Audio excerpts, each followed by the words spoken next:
A very good morning to all of you. You're watching Breakfast News. My name is Aditi Nagpal Girotra. Let's get the news rolling with the headlines first.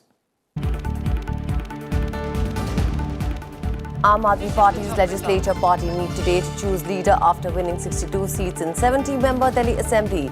BJP gets 8 seats. Congress fails to open account.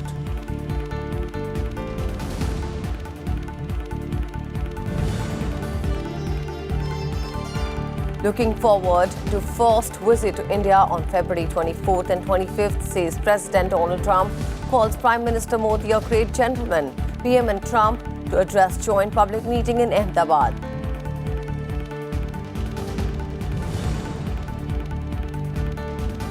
Vietnam's Vice President Dang Thi Ngoc Thien to hold talks with Vice President M. Venkaiah Naidu.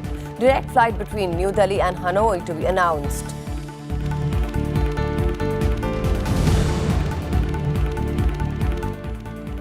Parliamentary Standing Committee on Labour demands clarity on provisions of Occupational Safety, Health and Working Conditions Code 2019, recommends bringing workers in all sectors within its ambit.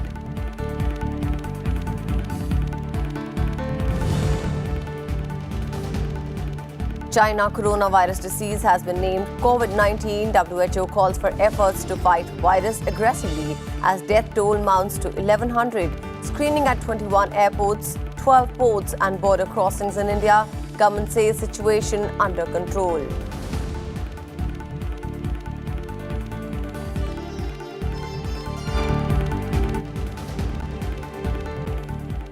Arvind Kejriwal's Aam Aadmi Party has registered a landslide victory in the Delhi Assembly elections. With 62 seats, the Aam Aadmi Party got a thumping majority in the 70-member Assembly.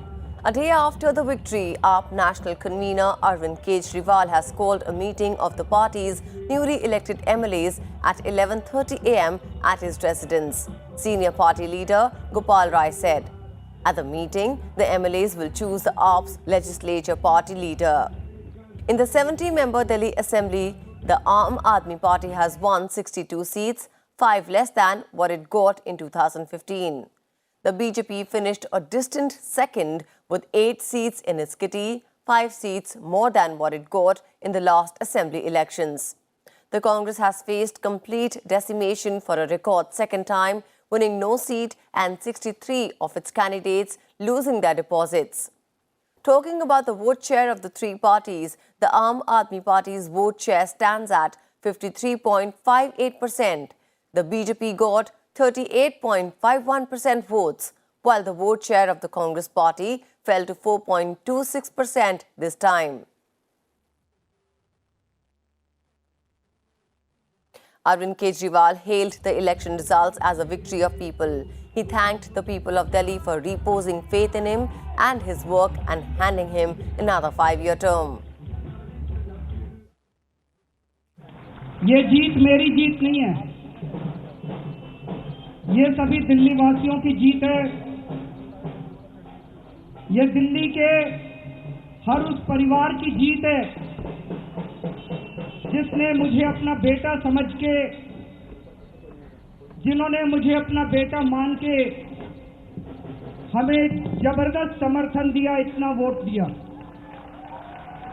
ये हर उस परिवार की जीत है जिनको अब दिल्ली में 24 घंटे बिजली मिलने लगी है।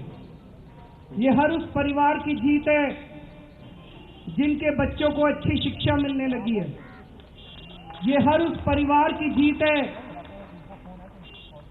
जिनके लोगों का दिल्ली में अस्पतालों में अच्छा इलाज होने लगा है।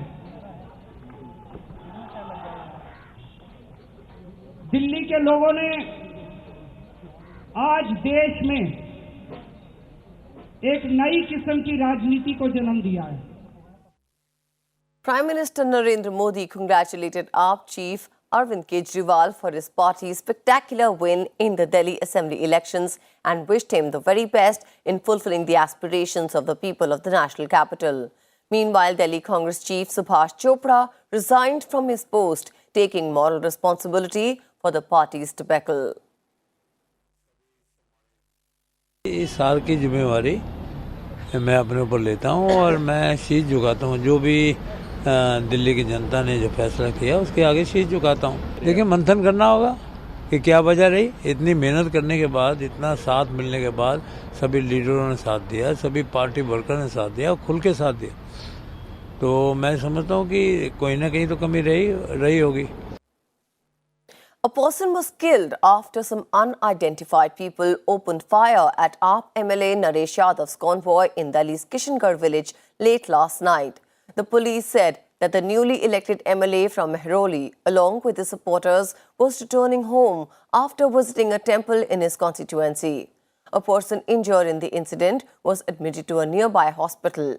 In a tweet, Aam Aadmi Party leader Sanjay Singh claimed party volunteer Ashok Mann was killed in the attack. US President Donald Trump has said that he is looking forward to his visit to India later this month. He also spoke about addressing a huge crowd of millions of people in India. Calling Prime Minister Modi a great gentleman, he said he is looking forward to the visit. He said that the Prime Minister Modi told him that there will be millions of people just from the airport to the new stadium in Ahmedabad to welcome him. At the invitation of Prime Minister Narendra Modi, Trump will arrive in India on 24th and 25th Feb. The two leaders will also address a joint public meeting at the newly built Motera Stadium in Ahmedabad. This will be the US President's first visit to India. He will be accompanied by First Lady Melania Trump.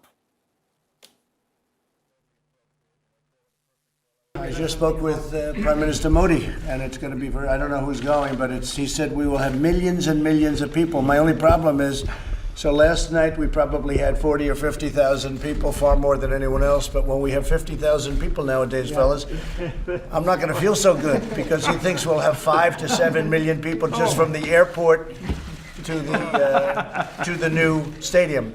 And you know, it's the largest stadium in the world. He's building it now. It's almost complete. And it's the largest in the world. And he's a friend of mine. He's a great gentleman. And I look forward to going to India. So we'll be going at the end of the month. In an official release, Ministry of External Affairs said that during the two-day visit, President Trump and the First Lady will attend official engagements in New Delhi and Gujarat. They will interact with a wide section of Indian society. The ministry has said President Trump's upcoming visit will give a boost to India-US strategic partnership. On a three-day official visit to India, Vietnamese Vice President will hold bilateral delegation-level talks with Vice President Venkaiah Naidu today. During the meeting, a direct flight between the two countries would be announced. The Vietnamese Vice President will also call upon President Kovind during the visit. After Delhi, she is also scheduled to visit Bodh Gaya on 13th of February. The visit of the Vietnamese Vice President would strengthen the comprehensive strategic partnership established in 2016 between the two countries. The Ministry of External Affairs has said that India-Vietnam relations are built on the firm foundation of close cultural, historical, civilizational links and are marked by mutual trust and understanding.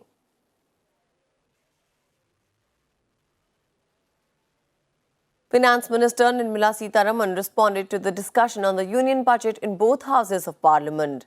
In her reply in Rajya Sabha, Nirmala Sitharaman said the economy is moving fast due to the steps taken by the government. She also said that the country's GDP was $2 trillion in 2014-2015, which has increased to $2.9 trillion in 2019-20, adding that the country's debt has also come down.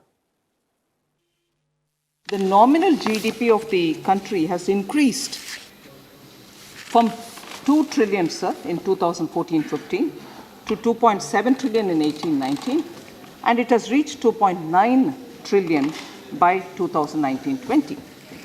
The macroeconomic stability is something which all of us will have to keep in mind. The averaging GDP growth has been at 7.4%. and inflation has been at 4.5%.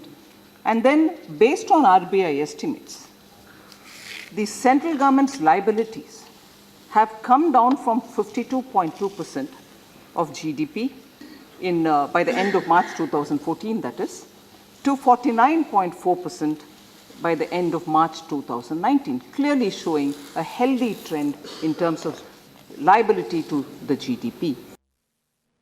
The finance minister said that the world's attitude towards India has also changed, and in this situation, FDI and FPI have increased.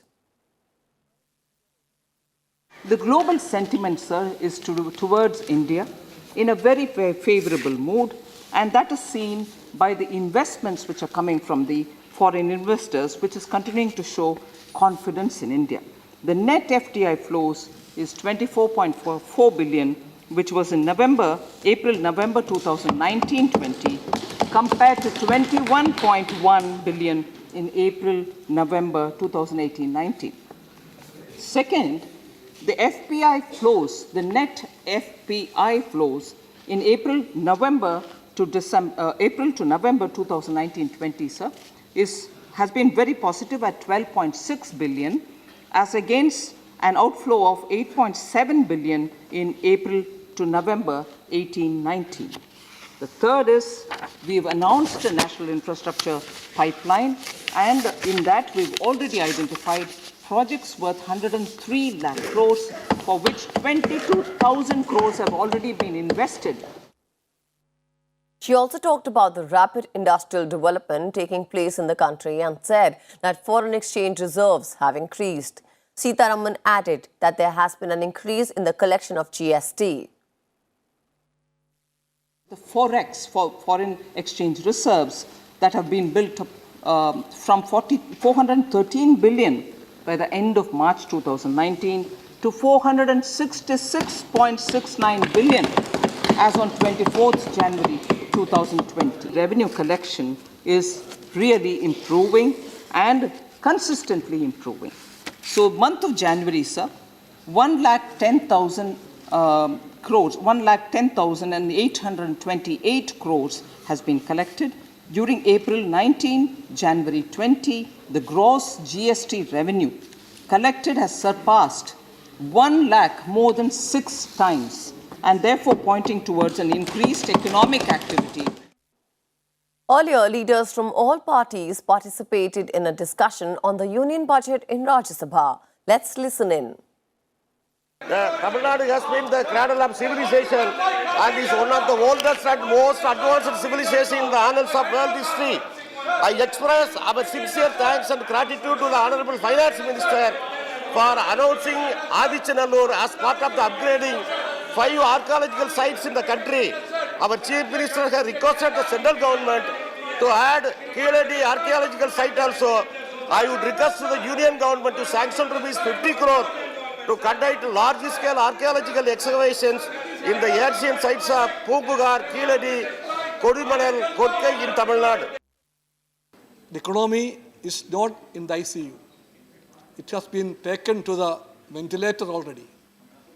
For the ventilator, how can it come out?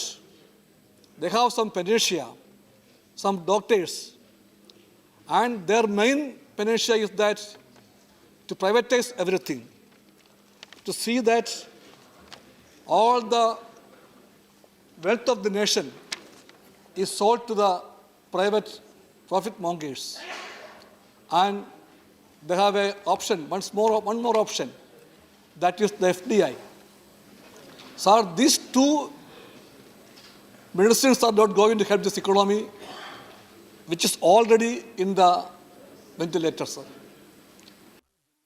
ये स्वीकार करने को तैयार नहीं कि अर्थव्यवस्था को संभालने की आवश्यकता है। उल्टे हम कहते हैं कि हमारी इकोनॉमी की फाउंडेशन बड़ी स्ट्रॉन्ग है, बहुत स्ट्रॉन्ग है, फंडामेंटल बहुत स्ट्रॉन्ग है। कहा जा रहा है 2020-21 में जीडीपी ग्रोथ 10% रहेगी। ये क्या आधार है? इसका कोई आधार नहीं नजर आता। मेरा मानना है यदि हमें अपने देश की तरक्की करनी है और देश की तरक्की गांव खेत खलिहान से होकर गुजरती है, यदि किसान खुशहाल होगा, गांव खुशहाल होगा, तो शहर खुशहाल होगा, और जो शहर खुशहाल होगा तो पूरा देश खुशहाल होगा।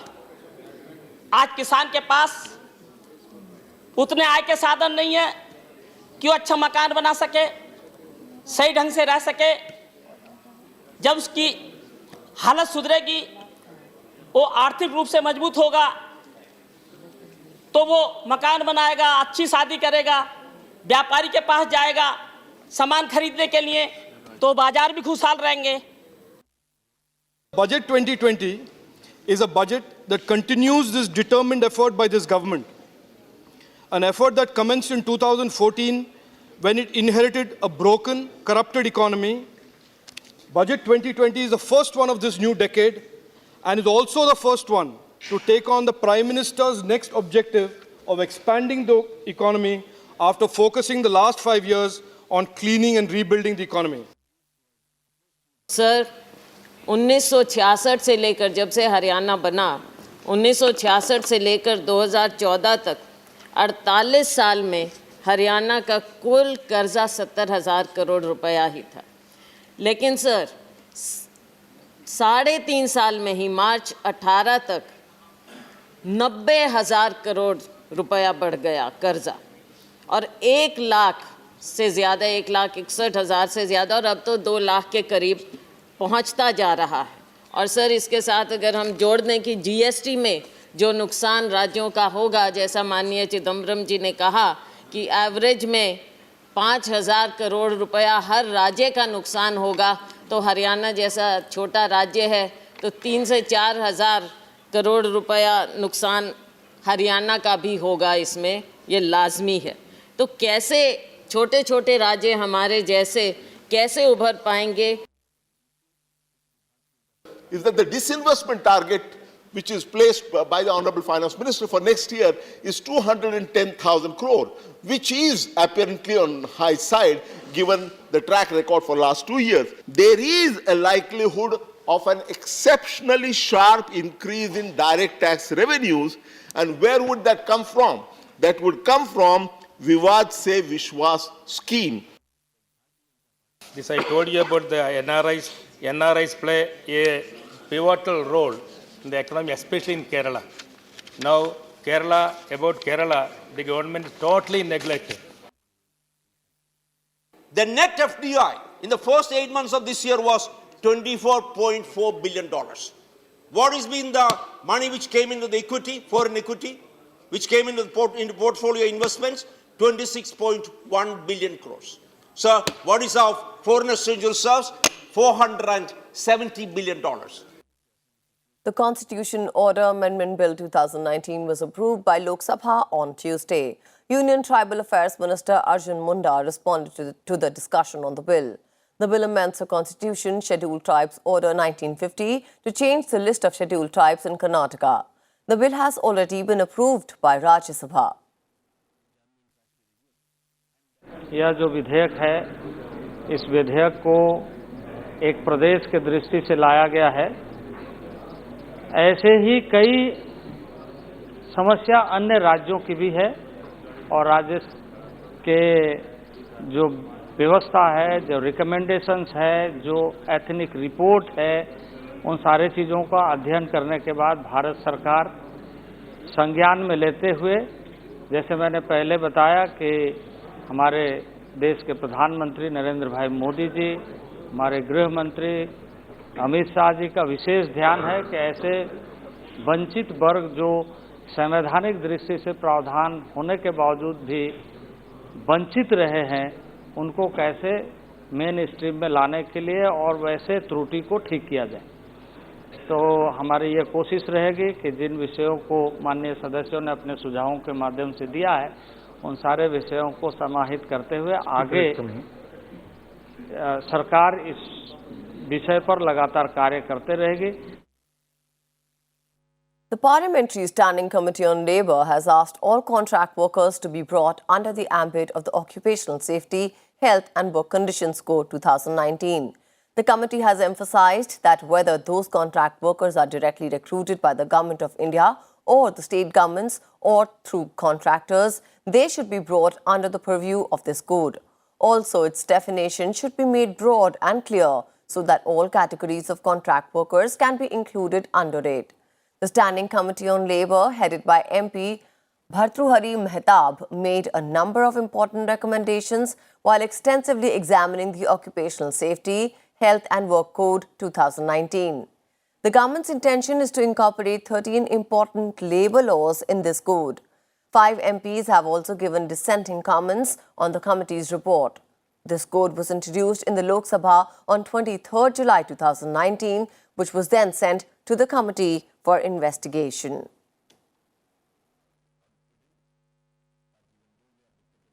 The Union Health Ministry on Tuesday notified medical equipment used on humans or animals as drugs under Section 3 of the Drugs and Cosmetics Act, with effect from 1st April 2020. Medical equipment include all implantable medical devices, CT scan, MRI equipment, defibrillators, dialysis machine, PET equipment, X-ray machine and bone marrow cell separator. The aim is to regulate all medical devices so that they meet certain standards of quality. Besides, it will also make medical device companies accountable for quality and safety of their products. Once notified, the manufacture, import and sale of all medical devices will need to be certified by the Central Drug Standard Control Organization. India condemned the heinous terror attack in Afghanistan's Kabul on Tuesday and asserted that the international community must unite in the fight against terrorism. A suicide attack targeting a military academy in the Afghan capital killed at least 5 persons early on Tuesday. This is the first major assault in the city in months. The Ministry of External Affairs in a statement has said that India in the strongest terms condemns the heinous terrorist attack, which led to the casualties of a number of Afghan nationals on Tuesday morning in front of the Marshal Fahim National Defense University in Kabul.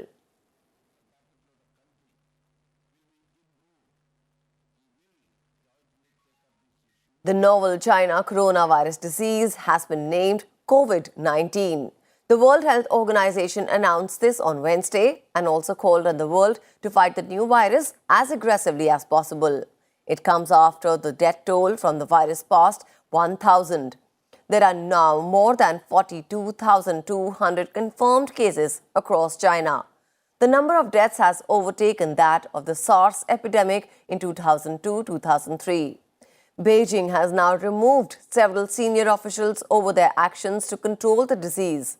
Meanwhile, scientists from around the world are meeting in Geneva to discuss ways to combat the outbreak. Meanwhile, in India, screening is on at airports, major ports and border crossings to check the spread of virus. The government informed that over 1.9 lakh passengers have been screened for coronavirus at 21 airports across the country. The Health Ministry is also extending all support to the states and union territories in order to combat the situation.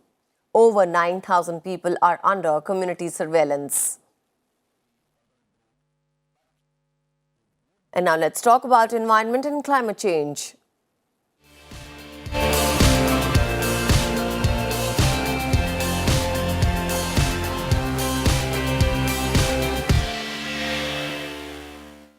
Many species of penguins are facing sharp decline in populations, and some of them have even reached the brink of extinction.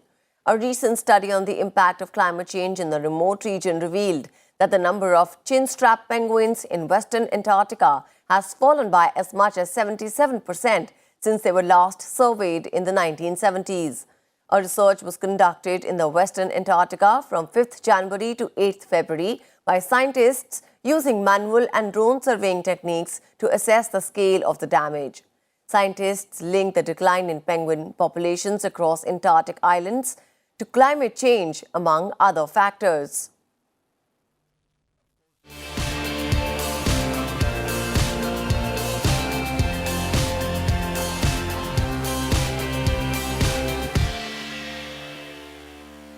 And with this, it's a wrap on this edition of Breakfast News. Thank you so much for joining us.